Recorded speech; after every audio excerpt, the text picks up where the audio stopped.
Hello friends, നമ്മളിന്ന് pineapple വെച്ചിട്ടൊരു item ചെയ്യാൻ പോകട്ടോ. പൈനാപ്പിൾ ഉപ്പിലിട്ട് കഴിച്ചിട്ടുണ്ട്, അതേപോലെ പച്ചടി വെച്ചിട്ടൊക്കെ കഴിച്ചിട്ടുണ്ട്, ഉപ്പും മുളകൊക്കെ തിരുമ്മി കഴിച്ചിട്ടുണ്ട്. പക്ഷെ പൈനാപ്പിൾ പൊരിച്ച് കഴിച്ചിട്ടില്ല. ഇപ്പോൾ നമ്മുടെ ഇൻസ്റ്റയിൽ ഇപ്പോൾ ട്രെൻഡിങ് ആയിക്കൊണ്ടിരിക്കുന്ന ഒരു ഐറ്റമാണല്ലോ പൈനാപ്പിൾ പൊരിക്കണത്. അപ്പോൾ കുറച്ച് ദിവസമായി പൈനാപ്പിൾ ഇവിടെ ഇരിക്കണം. അപ്പോൾ ഞാൻ ഇതിനായിട്ട് മാറ്റി വെച്ചതായിരുന്നു.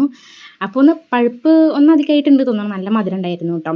അപ്പോൾ നമ്മൾ പൈനാപ്പിളൊക്കെ ചെത്തി വൃത്തിയാക്കി നീളത്തിൽ നെടുകെ കട്ട് ചെയ്തെടുത്തിട്ടുണ്ട്. അതിലേക്ക് കുറച്ച് ഉപ്പും അതേപോലെ മുളക് പൊടിയും കുരുമുളക് പൊടിയും ശകലം പഞ്ചസാരയും കൂടെ ചേർത്തിട്ട് നന്നായിട്ട് കൈവച്ച് മിക്സ് ചെയ്തിട്ട് മാറ്റി വെച്ചു കേട്ടോ.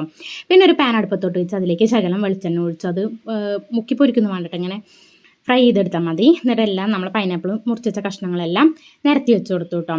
ഇത് മുരിഞ്ഞ് വരുമ്പോൾ ഒരു മണമുണ്ട്, നല്ല അടപ്പാര മണം കേട്ടോ, നല്ല മണം ഉണ്ടായിരുന്നു. പിന്നെ നമ്മൾ ഒരു ഭാഗം മൂത്ത് വന്നപ്പോൾ പിന്നെ തിരിച്ച് മറിച്ചൊക്കെ ഇട്ട് കൊടുത്തു. അങ്ങനെ നമ്മളെ പൈനാപ്പിൾ പൊരിച്ചത് റെഡി ആയിട്ടുണ്ട്. സംഭവം മണമൊക്കെ നല്ലതായിരുന്നു കേട്ടോ. പിന്നെ അത് വെന്ത് കഴിഞ്ഞപ്പോൾ അങ്ങനെ കുഴഞ്ഞ ആടുന്നുണ്ടായിരുന്നു. കഴിച്ച് നോക്കിയപ്പോഴും സൂപ്പറായിരുന്നു. ട്രൈ ചെയ്യാത്തവർ ഇങ്ങനെയും കൂടെ ഒന്ന് ട്രൈ ചെയ്ത് നോക്കിക്കോളൂ. അത്രയേ ഉള്ളൂ കേട്ടോ നമ്മുടെ ഇന്നത്തെ വീഡിയോ. ഇഷ്ടപ്പെട്ടാൽ ലൈക്ക് ചെയ്യാൻ.